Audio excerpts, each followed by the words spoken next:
और बहुत सारे हमारे मित्र ऐसे हैं जो ये पूछते हैं कि डाइवोर्स की प्रक्रिया क्या है या किस कंडीशन में डाइवोर्स हो सकता है। तो मैं बता दूं आप सभी को कि डाइवोर्स होने के लिए जो सबसे इम्पोर्टेंट है वो ये है कि आपको देखिए, डाइवोर्स तो दो तरह से होता है। एक तो म्यूचुअल डाइवोर्स जो दोनों के रजामंदी से किया जाता है, और एक डाइवोर्स होता है जो आप स्वयं ले सकते हैं। पति या पत्नी में से कोई भी अपने डाइवोर्स के लिए दाखिल कर सकता है।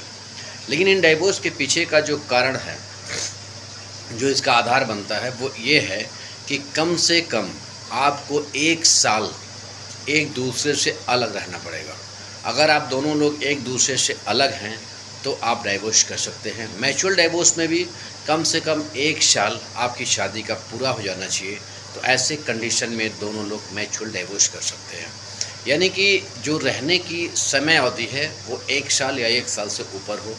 और ऐसे भी आप डाइवोर्स दाखिल कर सकते हैं या ऐसे भी आप डाइवोर्स ले सकते हैं। अगर कोई पत्नी डाइवोर्स लेना चाहती है तो उसके कंडीशन में ऐसे बहुत सारी चीज़ होती है, क्रूरल्टी होती है पति द्वारा, जो पत्नी बर्दाश्त नहीं कर सकती है। जो पत्नी को ये लगता है कि मेरा लाइफ आगे नहीं चल सकता है, जो पत्नी को ये लगता है कि मुझे अपने पति से काफ़ी तकलीफ़ें हैं, मेरा जीवन अंधकार में हो जाएगा, या उसे मानसिक पीड़ा हो रही है, उसे शारीरिक पीड़ा हो रही है, तो ऐसे स्थिति में पत्नी जो है एक तरफा डाइवोर्स दाखिल कर सकती है, डाइवोर्स की मांग कर सकती है।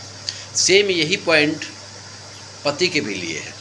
अगर उसको ये लगता है कि उसकी पत्नी उसको ब्लैकमेल कर रही है, उसकी पत्नी उससे पैसे ऐंठ रही है, उसकी पत्नी उसको जो है शारीरिक प्रताड़ना दे रही है, मानसिक प्रताड़ना दे रही है, बार बार ऐसी हरकतें कर रही है जिससे पति और पत्नी का धर्म निर्वाह करना या जीवन निर्वाह करना बहुत मुश्किल है। तो ऐसे कंडीशन में भी पति जो है अपनी पत्नी से तलाक के लिए कोर्ट में अर्जी लगा सकता है और तलाक मांग सकता है। तो जो हमने आपको बताया इसके बारे में आप चाहे तो जानकारी ले सकते हैं। अगर कोई त्रुटि रह गई हो मेरी जानकारी आप लोगों को देने में, तो उसको अन्यथा न लीजिएगा। उस चीज़ को आप स्टडी कर लीजिएगा, आप उसको मुझसे फ़ोन पे बात कर लीजिए।